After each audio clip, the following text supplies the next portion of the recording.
అదిమిన శోకులో ఉరి విడిచిన నెమలికి సవతిగా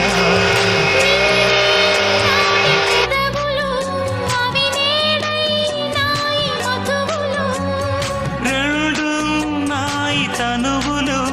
అవిరే పవ్వాలి మనువులు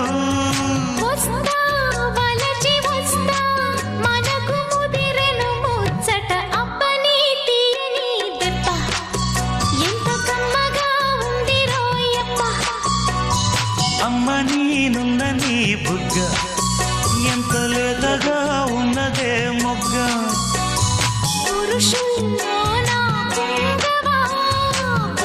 ఒక్క బస్సీ ట్రాన్స్పోర్ట్ వయ్యారాల